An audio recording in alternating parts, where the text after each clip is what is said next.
मिनासान कोन्चिवा नमस्ते। लेसन 1 को रेन्सु एमा तपाईलाई स्वागत छ। अब हामी यो रेन्सु एमा भएको सेन्टेन्सहरु बनाउन सिकौं। इचिबानको सेन्टेन्सहरु बनाऊ। इचिबानमा छ वातासी भनेको म चाहिँ भनेको, वातासी भनेको म भन्दा वातासी भनिन्छ भने यो वा चाहिँ पार्टिकल हो। म चाहिँ भन्दा वातासी वा भनिन्छ। वातासी वा माइकुमिरा देश भनेको म चाहिँ माइकुमिरा हो भनेको, म चाहिँ माइकुमिरा हो अथवा मेरो नाम माइकुमिरा हो भनेको यसको अर्थ चाहिँ एउटै हुन्छ। अब फेरि हामीले यो वातासी राखेर अर्को सेन्टेन्स बनाऊ। म चाहिँ कम्पनी कर्मचारी हो भन्दा वातासी वा खाइस्या इन देश भनिन्छ। म चाहिँ कम्पनी कर्मचारी हो भनेको।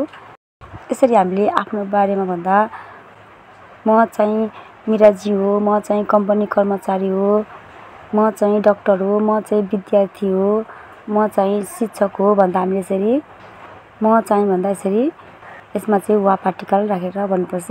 यसरी आफ्नो बारेमा भयो अथवा अरु कसैको बारेमा भन्दा हामीले यसरी नै त्यो सब्जेक्टको पछाडि वा पार्टिकल राखेर भन्नुपर्छ। खाइस्या इन भनेको कम्पनीमा काम गर्ने व्यक्तिलाई खाइस्या इन भनिन्छ। यसरी हामीले आफ्नो बारेमा भन्दा यसरी म वातासीको पछाडि वा पार्टिकल राखेर भनिन्छ भने यसरी हामीले अरूको बारेमा भन्दा पनि पार्टिकल वा पार्टिकल राखेर भनिन्छ। जस्तै वानसान वा च्युगोकु जिन देश भनेको यो वानसान भनेको चाहिँ यो वान भनेको चाहिँ व्यक्तिको नाम हो। वानजी चाहिँ चाइनिज हो भनेको, च्युगोकु जिन भनेको चाइनाको नागरिकलाई च्युगोकु जिन भनिन्छ। च्युगोकु भनेको चाइना हो, त्यसपछि जिन भनेको नागरिक हो। वानसान वा च्युगोकु जिन देश भनेको वानजी चाहिँ चाइनिज हो भनेको। यसरी नै अर्को सेन्टेन्स बनाऊ। वानसान वा इस्या देश, वानसान वा इस्या देश भनेको वानजी चाहिँ डाक्टर हो भनेको। इस्या भनेको डाक्टरलाई इस्या भनिन्छ। यसरी नै अब हामी निबन्धको सेन्टेन्सहरु बनाऊ। वातासी वा कारू स्युमितो ज्यारिमासेन भनेको म चाहिँ कारू स्युमितो होइन भनेको। हो भन्दा देश भनिन्छ भने यसरी होइन भन्दा ज्यारिमासेन भन्नुपर्छ। अब यसरी नै अर्को सेन्टेन्स बनाऊ। वातासी वा क्योसी ज्यारिमासेन भनेको म चाहिँ शिक्षक होइन भनेको। क्योसी भनेको शिक्षकलाई क्योसी भनिन्छ। यो क्योसी चाहिँ आफूलाई शिक्षक भन्दा चाहिँ क्योसी भनिन्छ भने अरूलाई शिक्षक भन्दा चाहिँ सेन्सेई भनिन्छ। म चाहिँ शिक्षक होइन भन्दा वातासी वा क्योसी ज्यारिमासेन भनिन्छ। यसरी नेगेटिभ सेन्टेन्सहरु बनाउँदा होइन भनेर सेन्टेन्स बनाउँदा ज्यारिमासेन राखेर भन्नुपर्छ। यो देशको नेगेटिभ भनेको ज्यारिमासेन हो भन्दा देश भनिन्छ भने होइन भन्दा ज्यारिमासेन भनिन्छ। यसरी नै निबन्धको अर्को सेन्टेन्स बनाऊ। जस्तै इसान वा अमेरिका जिन ज्यारिमासेन भनेको इसान चाहिँ अमेरिकन होइन भनेको। इसान चाहिँ यो इ भनेको व्यक्तिको नाम हो। यो इसान चाहिँ अमेरिकन होइन भनेको। अर्को बनाऊ। इसान वा गाकुसेई ज्यारिमासेन भनेको इसान चाहिँ विद्यार्थी होइन भनेको। विद्यार्थीलाई गाकुसेई भनिन्छ। यसरी नै अब हामी सानबानको सेन्टेन्सहरु बनाऊ। अब हामी सानबानको सेन्टेन्सहरु पढौं। सानबानमा चाहिँ क्वेशनहरु बनाउन सिकाएको छ। सानबानमा भएको सेन्टेन्सहरु पढौं। आनो हितो वा किमुरा सान देश का भनेको आनो हितो वा किमुरा सान देश का भनेको ऊ त्यो व्यक्ति चाहिँ किमुराजी हो भनेर सोधेको। ऊ त्यो व्यक्ति किमुराजी हो भनेको।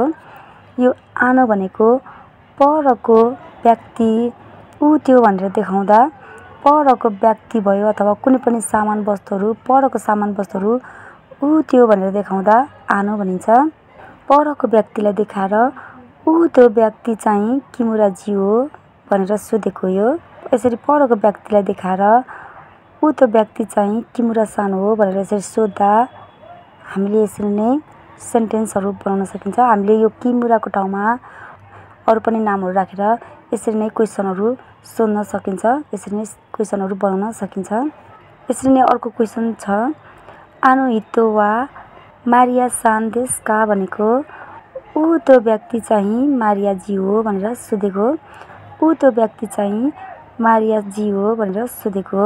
यसरी व्यक्तिको नामहरू राखेर ऊ त्यो व्यक्ति चाहिँ मारियाजी हो, ऊ त्यो व्यक्ति चाहिँ सीता हो भनेर यसरी हामीले नामहरू राखेर यसरी क्वेसनहरू सोध्न सकिन्छ। व्यक्तिको नामहरू राखेर यसरी व्यक्तिको नामहरू राखेर क्वेसनहरू सोध्न सकिन्छ भने अब यो व्यक्तिको ठाउँमा चाहिँ हामीले दारे दोनाता राखेर पनि क्वेसन सोध्न सकिन्छ, क्वेसन बनाउन सकिन्छ। यो दारे भनेको को भनेको यो दारेको पोलाइट चाहिँ दोनाता हो। दारे भनेको को भनेको यसरी मान्छेलाई को भनेर सोद्धा दारे भनिन्छ। अब हामी यो व्यक्तिको ठाउँमा दारे र दोनाता राखेर क्वेसनहरू बनाउँ। अब परको व्यक्तिलाई देखाएर ऊ त्यो व्यक्ति चाहिँ को हो भनेर क्वेसन बनाऊ।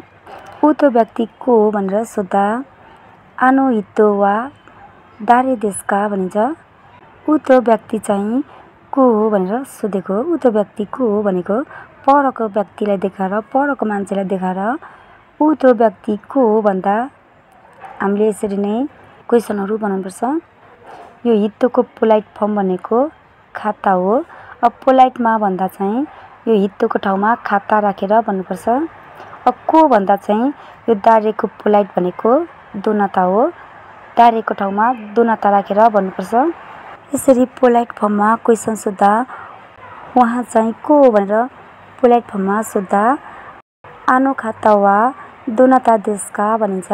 उहाँ चाहिँ को हो भनेको ऊ त्यो व्यक्ति चाहिँ को हो भनेर पोलाइट फर्ममा सोधेको। यसरी हामीले प्रश्नहरू सोद्धा प्लेन फर्ममा सोद्धा अथवा पोलाइट फर्ममा सोद्धा हामीले यसरी नै सोध्नुपर्छ। पोलाइट फर्ममा भन्दा चाहिँ हामीले यसरी हितोको ठाउँमा खाता राखेर भन्नुपर्छ भने को भन्दा चाहिँ दारेको ठाउँमा दोनाता राखेर भन्नुपर्छ। यसरी प्रश्न सोध्ने तरिका थुप्रै छ। यसरी नै अब हामी योनबानको सेन्टेन्सहरू पढौँ। वातासी वा आइएमसी नो स्याइन्देश भनेको म चाहिँ आइएमसीको कर्मचारी हो भनेको को भन्दा चाहिँ यसमा नो पार्टिकल लाग्छ। आइएमसीको भन्दा आइएमसी नो भनिन्छ। आइएमसीको कर्मचारी हो भन्दा आइएमसी नो स्याइन्देश भनिन्छ। यसरी यो नो पार्टिकलको प्रयोग चाहिँ को भन्दा यसको प्रयोग गरिन्छ। यसरी नै अर्को सेन्टेन्स बनाऊ। कारिना सान वा फुजिदाइका कुनो गाकुसैदेश भनेको कारिनाजी चाहिँ फुजिदाइकाकुको फुजी विश्वविद्यालयको विद्यार्थी हो भनेको। यसरी नै अर्को सेन्टेन्स बनाऊ। वातो सान वा साकुरा दाइका कुनो सेन्सेइदेश भनेको वातोजी चाहिँ साकुरा विश्वविद्यालयको सेन्सेई हो भनेको। यसरी कम्पनीको अथवा विश्वविद्यालयको अथवा स्कुलको कम्पनीको भन्दा यसरी कुनै पनि ठाउँको भन्दा चाहिँ यसरी नो पार्टिकल लाग्छ। यसरी नै अब हामी गोबानको सेन्टेन्सहरू बनाऊ।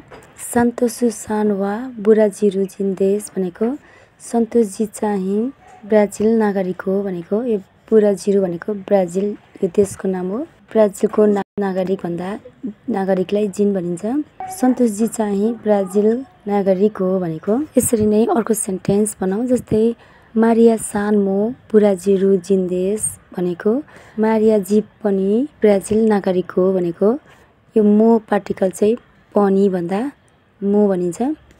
यसरी मारियाजी पनि सन्तोषजी पनि भन्दा यसरी पनि भन्दा चाहिँ मो पार्टिकलको प्रयोग गरिन्छ। मारिया सान मो बुराजिरु जिन्देश भनेको मारियाजी पनि ब्राजिल नागरिक हो भनेको। यसरी नै अर्को सेन्टेन्स बनाऊ। आनो हितो मो बुराजिरु जिन्देश भनेको ऊ त्यो व्यक्ति पनि ब्राजिल नागरिक हो भनेको। आनो हितो भनेको परको व्यक्तिलाई देखाएर ऊ त्यो व्यक्ति पनि ब्राजिल नागरिक हो भनेको। यसरी नै अब हामी रोक्कुबानको सेन्टेन्सहरू बनाऊ। तेरेजा च्यान वा क्यु साइदेश भनेको तेरेजाजी चाहिँ 9 वर्ष हो भनेको यो तेरेजाको उमेर चाहिँ 9 वर्ष भएछ। तेरेजाजी चाहिँ 9 वर्ष हो भन्दा तेरेजा च्यान वा क्युसाइदेस भनिन्छ। यसरी सानसाना बच्चाहरूको नामको पछाडि च्यान राखेर भनिन्छ। साना बच्चालाई यसरी साना बच्चाहरूलाई माया गरेर भन्दा, उनीहरूलाई यसरी पोलाइटली भन्दा बच्चाहरूको नामको पछाडि च्यान राखेर भनिन्छ भने ठुलो व्यक्तिको नामको पछाडि चाहिँ सान राखेर भनिन्छ। यसरी नै अर्को सेन्टेन्स बनाऊ। तारो च्यान वा हासाइदेस। तारो च्यान वा हासाइदेस भनेको तारोजी चाहिँ 8 वर्ष हो भनेको यो तारो च्यानको पनि उमेर 8 वर्ष रहेछ। यसरी तारोजी चाहिँ 8 वर्ष हो भन्दा यसरी वर्ष भन्दा चाहिँ यसरी साई राखेर भन्नुपर्छ। साई भनेको वर्ष हो। यसरी 1 वर्ष भन्दा इसाई, 2 वर्ष भन्दा निसाई, यसरी वर्षहरू भन्दा उमेर भन्दा यो साईको प्रयोग गरिन्छ। अब क्वेसन सोध्दा चाहिँ नान्साई भनिन्छ। नान्साई भनेको कति वर्ष भनेर सोधेको, उमेर सोध्दा यसको प्रयोग गरिन्छ। यो नान्साईको पोलाइट फर्म भनेको ओइकुचु हो। ओइकुचु भनेको पनि कति वर्ष हो भनेर सोधेको हो। अब हामी क्वेसनहरू बनाऊ। तेरेजा च्यान चाहिँ कति वर्ष हो भनेर सोध्दा तेरेजा च्यान वा नान्साई देशका भनिन्छ। तेरेजाजी चाहिँ कति वर्ष हो भनेर सोधेको। यसरी तारो च्यानको भयो अथवा अरू कसैको उमेर सोध्दा यसरी नै यो नान्साई राखेर भन्नुपर्छ। यसरी नै तारो च्यानको पनि उमेर सोधौँ। तारो च्यान चाहिँ कति वर्ष हो भनेर सोध्दा तारो च्यान वा नान्साई देशका भनिन्छ। तारोजी चाहिँ कति वर्ष हो भनेर सोधेको यो। आफूभन्दा ठुलालाई अथवा आफूभन्दा सानालाई यसरी उमेरहरू सोध्दा कति वर्ष भनेर सोध्दा यसरी नान्साई राखेर उमेरहरू सोध्नुपर्छ। नान्साई भनेको कति वर्ष भनेको नान्साईको पोलाइट फर्ममा भन्दा चाहिँ कति वर्ष भनेर पोलाइटली सोध्दा ओइकुचु भनिन्छ।